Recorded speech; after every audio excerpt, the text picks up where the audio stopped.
Hey everyone, it's Maury. Just wanted to put together a quick little update. I'm in the van, obviously, but unfortunately I'm in my driveway. I haven't been able to get away, and that kind of prompted something that I've been thinking about for a while, which is to give a more in-depth update about what's going on with me, and maybe it's something that could help someone else in my situation.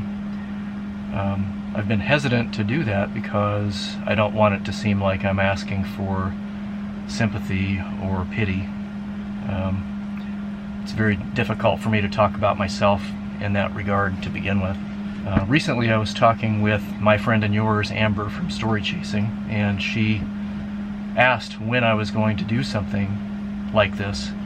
And I said, well, I've thought about it, but I didn't want it to seem like I was asking for anything. And she said that she didn't think that it would come across that way, that it was important for people to know what's going on and that it could possibly be helpful for someone else. So here I am. And I put in the title that sorry isn't the hardest word, from the Elton John song. And in my case, that's been very true. For me, the hardest word hasn't been sorry. The hardest word for me has been cancer. For the longest time after I found out about my situation, I couldn't even say the word. I said that they found something, or they found a tumor, but I couldn't say the word cancer. And it's still difficult for me to grasp that.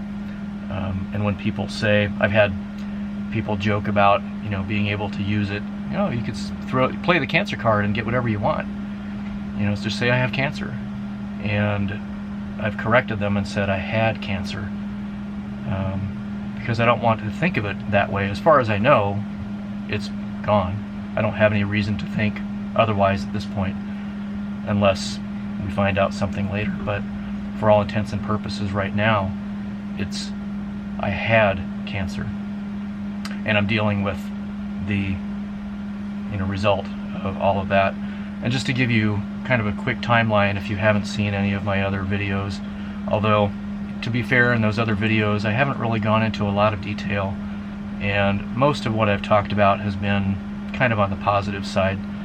And I guess overall, compared to some, it's more positive than not.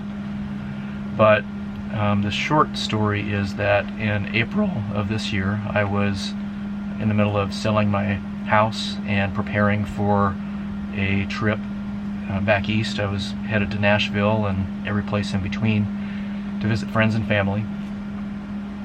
About that time, I noticed when I went to the bathroom there was a little bit of blood smearing, and ordinarily that's not really something to be concerned about, but it kept happening for several days. And so I went to see my doctor, and we checked me out and thought, well, it's probably just a hemorrhoid or something. Just follow up with a gastroenterologist, and you're almost 50 anyway, so it's time for a colonoscopy. And so I met with the GI, and we thought the same thing, that it was probably going to be something easily rectified, and we scheduled a colonoscopy a few weeks out. And so naturally, for those few weeks, I was nervous about what was happening, and everyone said the likelihood is that it's nothing. Statistically, it's not going to be anything. And so I had my colonoscopy, and it wasn't nothing. When I woke up, he said, we removed a polyp, but I also found a tumor. And I've taken a sample of it, and we'll find out what we're dealing with. But this particular gastroenterologist here in Phoenix is one of the best. And he's been doing this for a long time. And he said, to be completely honest, based on what I've seen, it's probably going to come back malignant, which it did. And so I met with my oncology team and doctors and ran all kinds of tests. Met with the radiology, radiation oncologist, and the plan was, because of the location being at the junction of the rectum and the sigmoid colon, they believed that it was necessary to do radiation first, and then they would remove it surgically. After meeting with the surgeon who did another test, he determined that due to the location of it, it was better to do surgery and skip the radiation completely, which for someone at my age, that's actually a good thing, because the radiation can cause problems later on. For older people, it's not as big of a concern. For someone younger like me, they like to avoid it at all costs because it can cause a lot of other issues. So that's what we did. So the end of July, I had a laparoscopic resection where they removed about 7 inches of the upper rectum and lower sigmoid colon. Stitched me back together, and everything actually went pretty well. I healed really well, and I don't really have any problems other than the obvious. There's some bathroom changes that come with taking out parts, but overall I've managed it really well. And so the next thing was to have a port installed, which is how they get the chemotherapy in. Instead of going in intravenously, which can be very hard on your veins, I had this port installed, and it's just a little thing under the skin that has a tube that runs up into my jugular vein and then down into the upper aorta. So it goes directly into my bloodstream, and it bypasses the veins, which are more fragile, and goes directly into an artery, which is more able to tolerate the chemicals. So that's what I've been doing. I've got 4 treatments under my belt. Unfortunately, so the last treatment, number 4, my white blood cells were down. I may have mentioned that in a previous video. They considered an injection of a drug that causes your body to create white blood cells, but upon review, the doctors said that it was at the threshold, and other than that, I was completely healthy and it wasn't really medically necessary. So this last time around, I went in, and I have a blood test every 2 weeks before treatment, which they review, and my white blood cells were perfect. They were back to normal. Unfortunately, my liver enzymes had spiked, and we're not exactly sure why. So as a result, we have delayed treatment for a week, and we're going to run some other tests just to make sure that there's nothing else going on. Elevated liver enzymes can indicate damage, or it can be transient based on diet or even the chemotherapy. And in the support groups, it looks like it's not so uncommon for that to happen. So we're delaying it to see if the numbers come back down. In the meantime, I'm having a chest CT or abdominal CT and an ultrasound, just to get a look at everything that's going on and make sure that we're not missing anything. So that's kind of where we are today. What does that mean going forward? Well, I don't know. Don't have any reason to believe that that there's anything left behind. We didn't find that it spread. It seemed to be localized. It had created what they call deposits in the tissue surrounding it, which is the reason that I'm on chemotherapy, because if it was able to invade vascularly and do that, then it was also possible to send something else out into the body. So the chemo is what they call cleanup chemotherapy, to make sure that if there's anything else that did escape, that it gets eradicated. So it's a 6-month regimen every 2 weeks, where I go in for an infusion in the port, and then I come home for 2 days with another drug attached to me, and then I go back in and they remove it. And then after that I feel crummy for a few days, although last time around I felt really good. So I was really surprised to hear that my liver enzymes were off, although I guess that can be asymptomatic anyway. But I felt really good, and my white blood cells were back up to normal and stuff. So anecdotally in the forums, it's you wait for a while and they typically come back down, and then you continue treatment. So my message is that it's not easy. I'm trying to stay positive and focus on the light at the end of the tunnel, so to speak. But it feels like it's a long way away. And somebody else in my situation, I'm sure, would feel the same way. If I take myself out of the equation, if I were talking to somebody else, cancer is one of those things that you never really think a whole lot about, or if you do, it's because somebody, it's happening to somebody else, and all of a sudden that somebody else is me. And I have trouble kind of accepting my mortality to begin with, and then to have this kind of a reminder thrown at me, it's been difficult. I've experienced a lot of lows and a lot of anxiety, which is showing up in my blood pressure, and I'm going to go see my doctor about that, just to see if they're concerned about that. But it's most definitely anxiety related, because I'm just kind of high-strung to begin with, and I've been what you might call chronically stressed for a long time because of the career that I was in, and then trying to figure out what I was going to do with myself, and then finding out about this. And I was really looking forward to getting away, getting out in the van and seeing things and just decompressing and enjoying life and everything around me.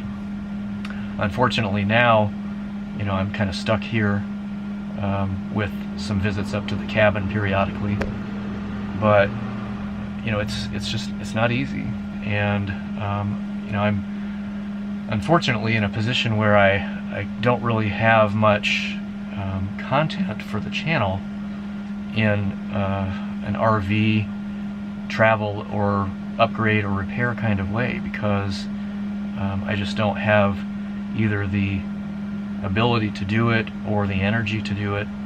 Not that I've been bad. I've actually tolerated the chemotherapy a lot better than some, and I had a reminder of that the last time that I was in. There was a woman that had a seizure because of her treatment, and so I was left kind of being thankful that it's going easy on me, relatively speaking. And some of that is because I was coming into it relatively healthy and relatively young. So I've always healed really well, and I've always been in decent shape. More so in the last year, because I had really started going to the gym and really focusing more on my overall health, so that I could travel and not worry about things. Unfortunately, this kind of came out of left field, and here we are.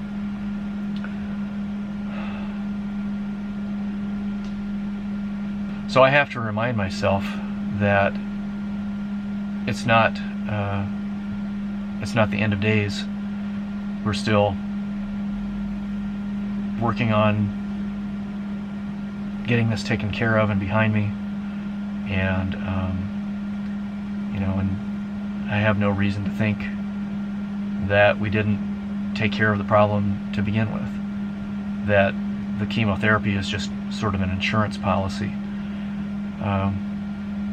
And it's difficult to look at it that way all of the time, and I'm really trying.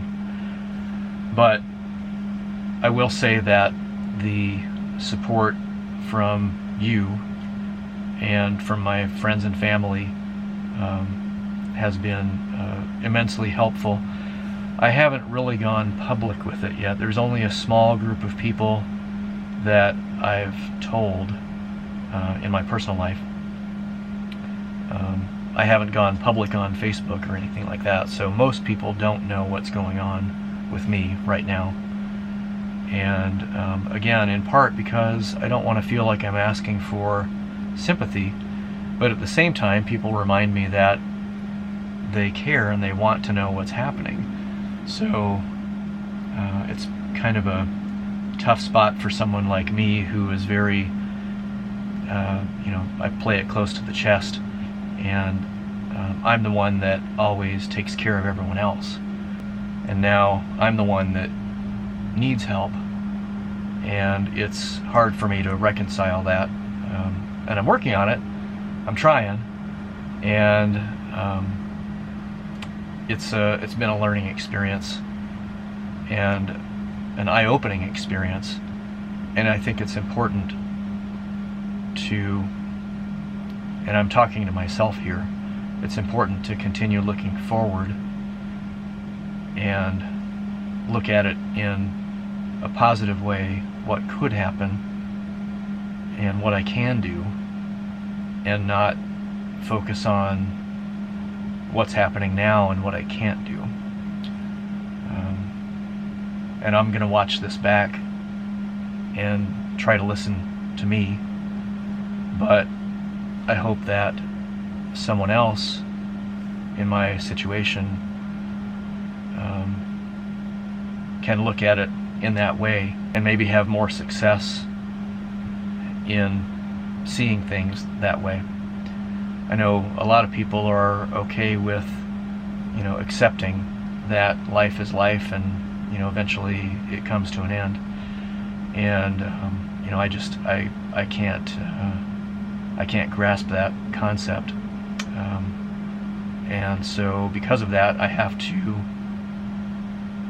deny it and say, no, that's not what's happening to me.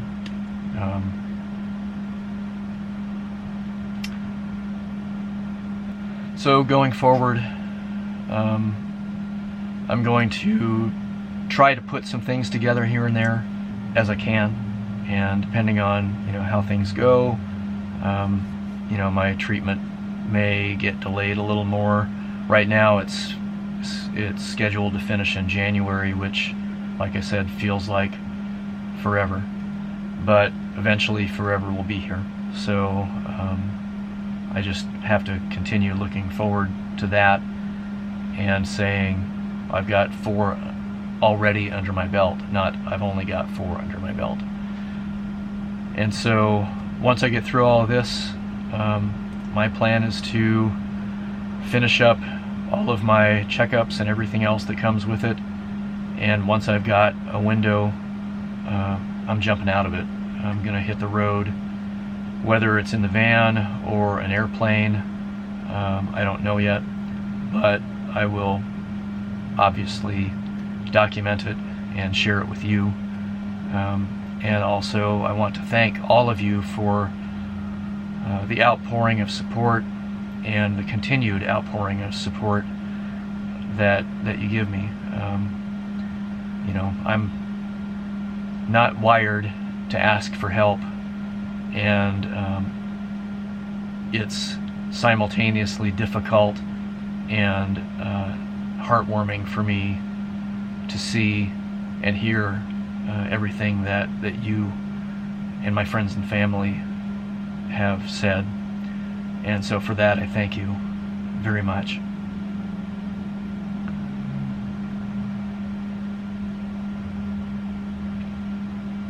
So I'll finish this here.